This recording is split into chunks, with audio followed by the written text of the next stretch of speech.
Hello and welcome to Tonya Uncensored.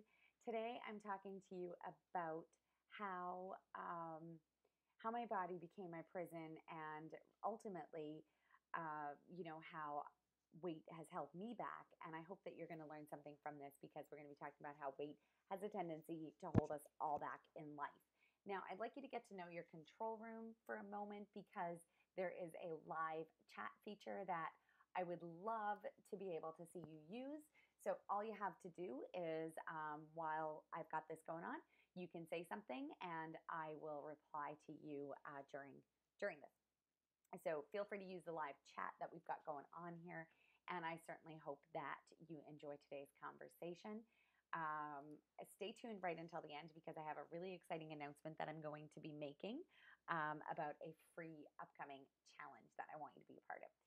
So, how exactly did my weight become my prison? I lived my life very consciously aware all the time about what my weight meant about me.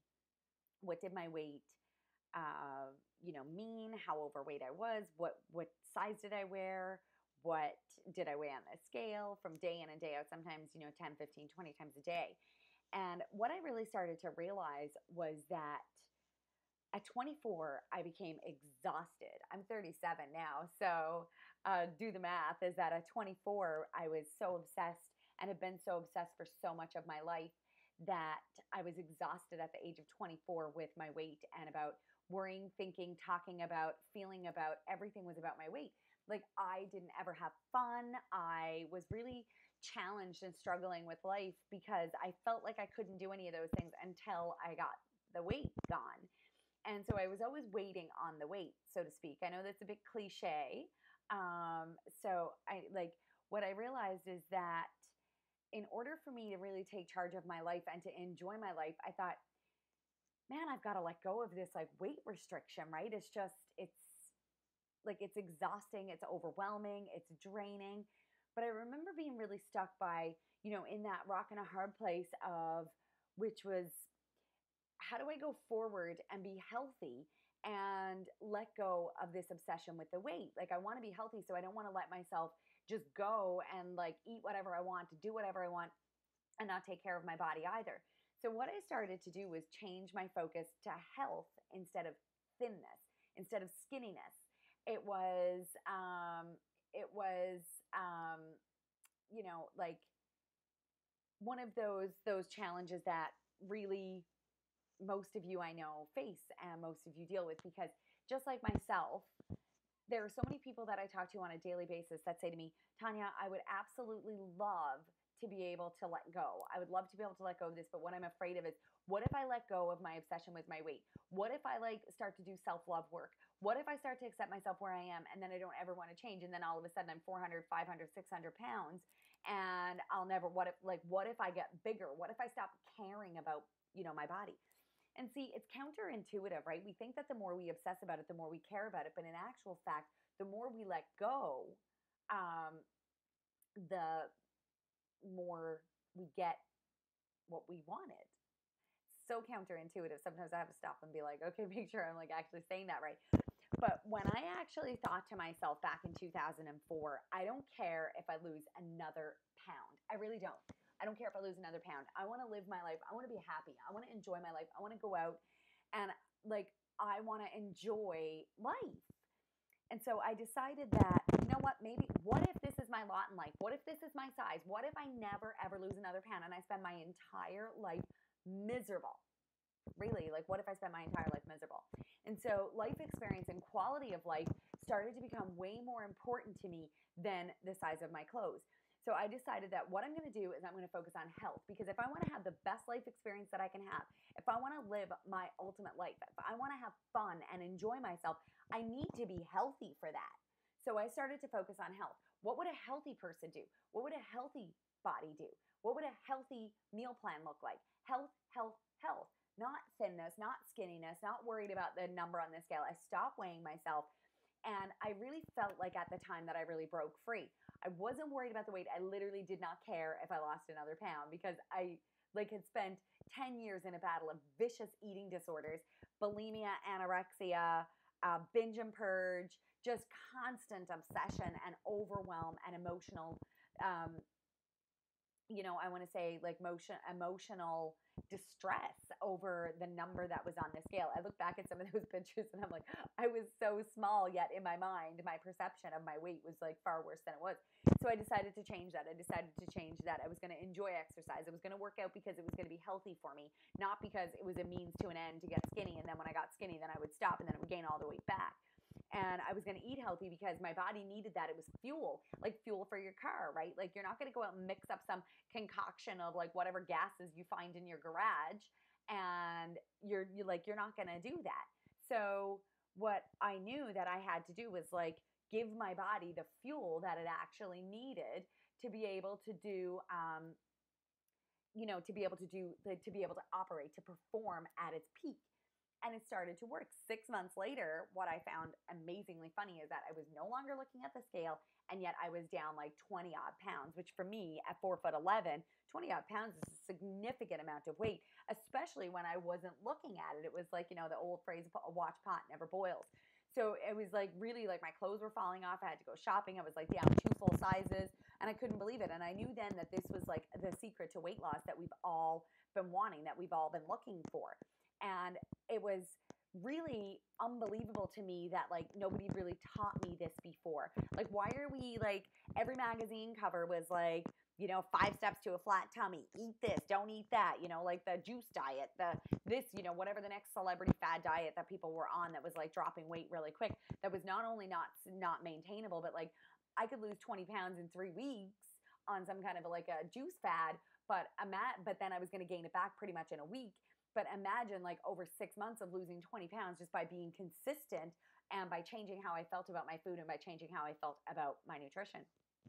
And if you followed me for a while, then you've heard the story, a little bit of the story before, is that, I really felt like I needed to teach this to people. And so I got into the fitness industry to start teaching it to people.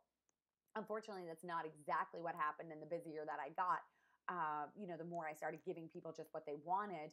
And while I was having this conversation, a lot of the times I felt like it wasn't landing where it needed to land. And I, being busy building my own business, doing all kinds of things, I started to gain weight from stress. I moved across the country, opened a new business, got a dog, built a house, got married, all like in a matter of like 18 months. So I didn't have a routine. So chaos happened. I gained a few pounds. I decided to get into a fitness competition in order to lose some weight. Now, there's nothing wrong with fitness competitions, but the reason I got into it and did it was for the wrong reason. And so therefore I got, not the results that I was looking for. So ultimately my eating disorders and disordered eating and body image issues came back. And I remember asking myself, like, how did I get here? How did this happen? And I really wanted to figure out how it happened. And I said, I've got to go back to the basics. I've got to go back to the things that I remembered when I first started. What got me the results? What what ultimately changed my life, changed my weight, changed, everything that came to,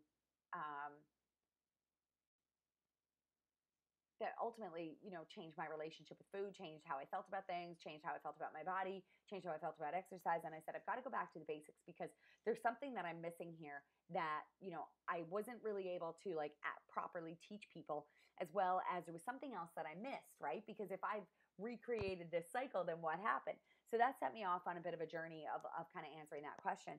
And ultimately, and I don't want to repeat the same stuff for people who are hearing this over and over and over again, but ultimately that led me on this like figuring out that we were missing something, and what we were missing was really the emotional stuff. So everything for me was good. I changed everything, and everything was copacetic. Everything was like being okay until massive change happened in my life, and then I went back to like my old way of doing things. So at the time that I noticed that I had some weight on, if I had said to myself, you know what, a fitness competition's always been on my list of things. I'm going to spend the next year getting really healthy, getting my body and my routines and everything else back to the way I like them to be. And the next year, I might start a contest prep. Instead, I used the contest prep to get me in shape. So that wasn't coming from the right place. So when I decided to kind of go that route, that was like when I first should have seen that there was a problem and that it was stopped. But ultimately the changes in my life and the chaos that it created were then the reasons that I couldn't cope with all of the new things that were going on, and I was going in reaction. And so what happens when things were out of control and in reactionary mode, I went back to an old coping skill, which was restrict my food. And so figuring all of that out, clicked all of the things into places, why I came into the fitness industry in the first place, which is to actually teach how we can actually change our behavior. And there was a whole other side that I'd missed, which was why we do the things that we do. It's the human behavior side, it's the emotional side. And so now I have kind of brought all of that stuff back together to really be able to do this. But one of the big questions that I started to face for myself as I started to go into recovery 3.5 years ago for, disordered eating that had kind of come back, was I was really, this time I found that I was a little bit more challenged with letting go, because the very first time in 2004 that I let go, and I was like, my body, maybe I'll never lose another pound. Can I be okay with that? And I went through that whole process. The difference 3.5 years ago was that I knew what it felt like to be at the leanest. I knew that this stuff worked, that if I changed my mind and changed everything else. So there was like a little key in there. It was like I was changing my mindset and changing how I felt about, how I talked about, and how I did about food. But I was still expecting that result, that outcome of weight loss. And so I was still kind of like doing it to get that weight loss. I hadn't fully surrendered. I hadn't fully let go. And so here I was again, kind of caught in that like little place of like knowing that all of this stuff works, and was like really kind of unable to go through. And, I use a lot of healing modalities that are a little bit different these days, which include meditation. And in my meditation one day, I decided that I was going to do like a deeper meditation on understanding why I was struggling with letting go. Why is it that I'm doing all the things that I know to work to help me lose weight, but yet that's still kind of, it's really slow going. Like, what is really going on there? I've given my metabolism time, I've given everything time, but like with my exercise and my food, I knew something was still out of alignment. So I went into this really, really deep meditation to like ask that question. And when we go into meditation, we ask a question, and the silence is us listening to the answers. It's about what Wild is all about. It's about, tapping into, connecting into, who we really are and to what we already know. Most of which is subconscious to us, but meditation allows us to tap into that subconscious knowing, that deeper knowledge, that inner work, that we can really like get the answers that we're seeking. So in this meditation, one of the things that I realized is that my weight was actually a way for me to hold myself back. And if I don't lose the weight, then I will be not putting myself out there, so I'm not risking failing again. I'm not risking public shame. I'm not risking humiliation. And it's all of this work is so counterintuitive sometimes, because as soon as that came out, I thought, how silly is this? But this is how human behavior works, is that we actually have oftentimes subconscious and deeply rooted ways in which we hold ourselves back. So what I was really doing was holding myself back from getting results, because I wanted the results before I could do X, Y, and Z. And so here I was right back into a pattern that I'd uncovered 10, 12 years ago that I didn't realize had actually snuck its way back in, because our subconscious is really sneaky like that. So it had snuck its way back in, and here I was looking at the same pattern that I'd seen more than a decade ago, going, oh, wow, that's actually kind of, exactly what I dealt with, that long time ago, is that I'm waiting on the weight again. I'm feeling like I can't teach this content to people if I haven't lost this extra 10 pounds that I'm carrying, which is only 10 pounds, right? It's like not, it's not the end of the world. I'm fit, I'm active, I'm healthy, I eat well. I don't smoke, I don't drink, all of these things that actually embody what health looks like. But in my mind, I was like, but see, if I'm carrying this 10 extra pounds, people will say or think or feel or believe, what does she know about it? And so this was actually holding me back. So the more that I was waiting on the weight in order to go forward with what I teach in my business, the more that I was being a prisoner in my own body. So my body became my prison, and it held me back from putting myself out there, so that, what would people say? So it all comes back to, what would people think? And what I found fascinating about this, like, extra piece in this conversation was just about how much we do this. We wait on the weight. And even when we know it, even when we consciously know it, sometimes our shadow side, like from Carl Jung's work, or like the ego, whatever you want to call it, or the subconscious, I prefer to call it the subconscious. But that actually can get very sneaky for us, and we can convince ourselves that we're doing all the things that we said that we're going to be doing, but yet every now and then we'll find ourselves moving into this deeper and deeper way in which we are not doing the very thing that we convince ourselves that we're doing. And it's so funny because it's totally counterintuitive. And I hope that you're with me here. And if you're not, then you can leave a comment, and I will make sure to clarify, because I know that sometimes we have to take a step back from this, or we have to hear it to really understand it, because it like really gets into some deep processing thoughts. But ultimately, I found again that even though this time I thought that I had let go, I still hadn't let go, because I was like, you know what? I'm going to implement all the things that I know that will work to help me lose weight. Then I will teach and do and educate and do all the things that I'm going to do in this business. So I was waiting on the weight. Instead of actually releasing my attachment to the weight, letting go of the outcome, and realizing that, even if I have an extra few, it's not about the weight that we have. It's about the lifestyle that we live. It's about the health that we embody. And I embody a very healthy life. But my shadow, my subconscious was like, no, if you do this and you're carrying this extra 10 pounds, people are going to say this, this, and this. And maybe there will be some people who will say it, but like, who cares? I'm not for everybody, and this conversation is not for everyone. But it's an interesting and fascinating thing that that helped me find the answer that was already inside of me, that I was kind of consciously asking why, what's wrong, what's missing, what's not in alignment. I was asking consciously outside, but it wasn't until I went inside that I really understood that I was waiting on the weight again. And like our patterns, I have like so many people come to me, and they'll do like a course or a workshop or a program, and they'll say, okay, I got it. And then they'll go home, and like part of me is like, okay, good. I'm glad that they got what they got. But so many people don't realize that the training happens every single day. This is why we need coaches. This is why we need programs. This is why we need to be in like groups and communities in which we're actually going to be able to talk about this stuff on a regular basis. Because if we learn something and then go away thinking that, okay, I got it, we're done, I can tell you what, I do this work every single day, this deeper level work, this inner knowing, this looking within and taking action, inspired action, motivated action, divinely inspired action. But yet I still find all kinds of ways in which these old patterns crop up and show up, because we're human beings. That's part of our human experience, is that we're actually going to have this, even when we know. Sometimes we can look right at what we're doing and still not see that we're doing the exact thing that we're saying we're not doing. I mean, the psyche of our brain and what we're actually processing and what we're able to see is really fascinating sometimes when we look at it. Like I see people, some of my clients will say to me, no, I've totally let that problem go, but I can actually see them doing the exact behavior that they think that they're no longer doing. Because what happens is our shadow, our subconscious, our ego gets super sneaky and finds a new way to do it, but convinces us that we're not doing it. And then 6 months later, I'll get an email from someone saying, oh my God, you won't believe this. I just figured out that I'm doing this.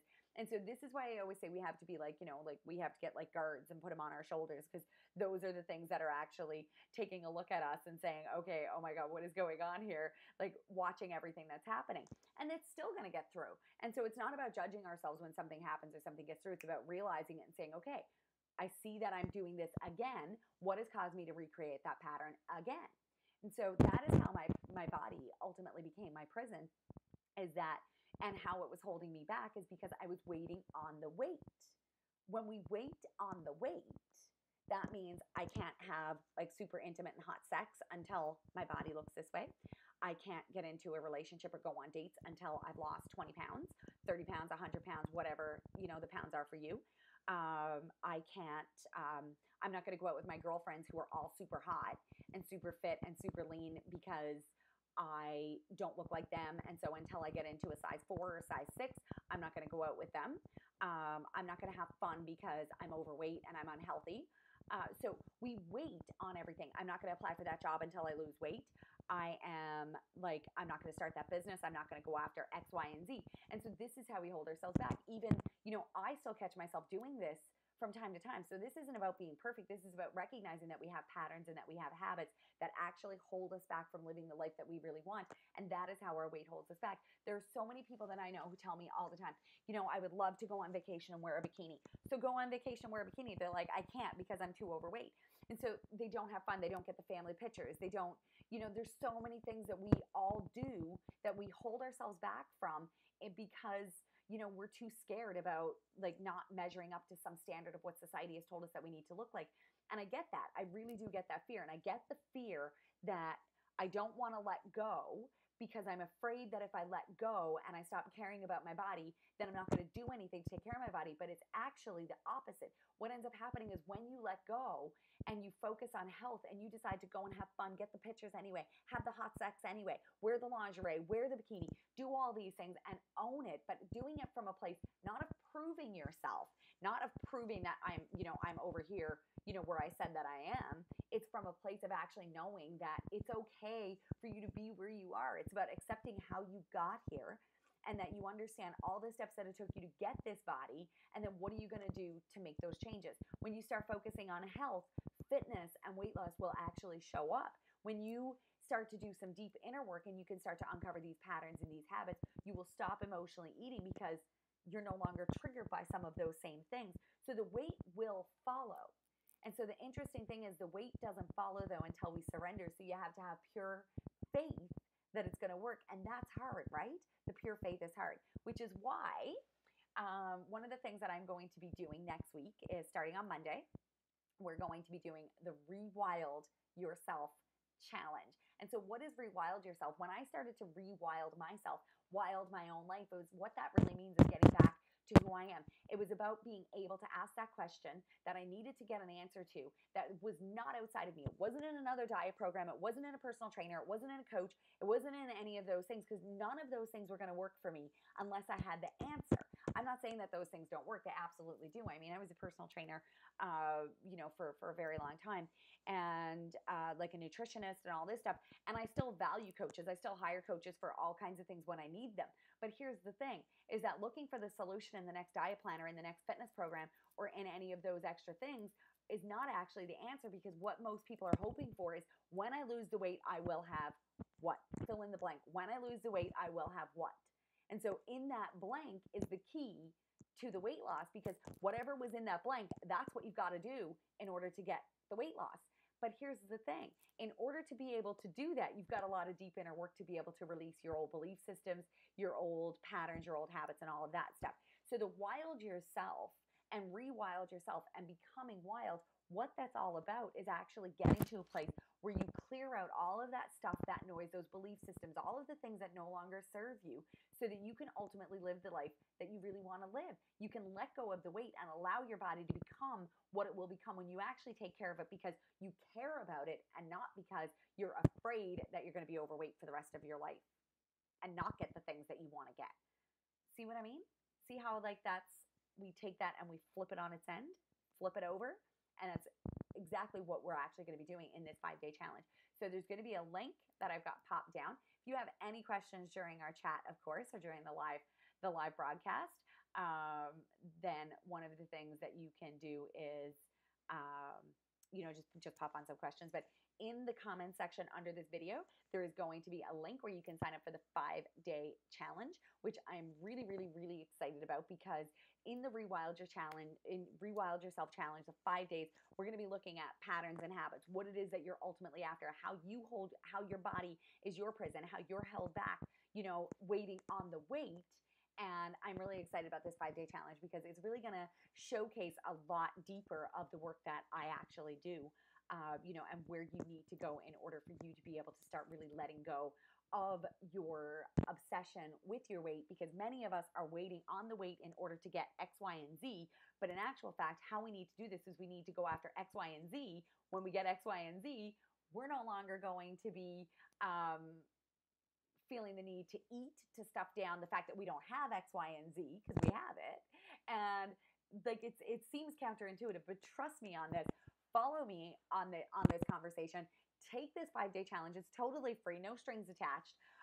So take this challenge with me because what we're going to be learning in this challenge is going to be phenomenal. It's going to be about how you allow weight to hold you back or how you allow your body to hold you back from actually having X, Y, and Z, and how your body has become your own prison. So we're going to uncover some of these things to help you connect to your own wild soul over the course of 5 days so you can identify what patterns and habits and where you need to get started and what work you need to actually do in order for you to repattern and change your life by connecting deeper to your own wild soul.